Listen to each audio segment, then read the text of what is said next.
২৬ March স্বাধীনতা দিবসের সরকারি ছুটি, পরদিন বৃহস্পতিবার। নামমাত্র চলবে অফিস কার্যক্রম।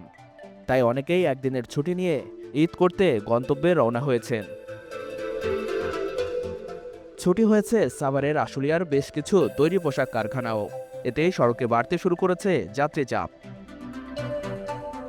এই ঈদে জামা জুতো অ্যাক্সেসরিজের ডিসকাউন্ট। সাইদাবাদ, গাবতলী ও মহাখালী বাস টার্মিনাল এলাকায় যাত্রীদের চাপে সৃষ্টি হয় তীব্র যানজট। গরম ও যানজটে ভোগান্তি বহন যাত্রীরা। সকাল থেকে রাত পর্যন্ত মোট ৬৯টি ট্রেন ঢাকা ছেড়েছে। যাত্রীদের সেবা নিশ্চিতে রেল কর্তৃপক্ষ সব ধরনের প্রস্তুতি সেরেছে।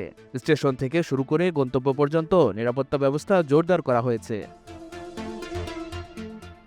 আসন্ন ঈদে সড়কপথে যাত্রা সহজ, নিরাপদ ও আরামদায়ক করতে বেশ কিছু গুরুত্বপূর্ণ নির্দেশনা দিয়েছে বাংলাদেশ সড়ক পরিবহন কর্তৃপক্ষ বিআরটিএ ও ঢাকা মেট্রোপলিটন পুলিশ ডিএমপি। সেগুলো মেনে চলতে বারবার তাগাদা দেওয়া হচ্ছে যাত্রী ও চালকদের।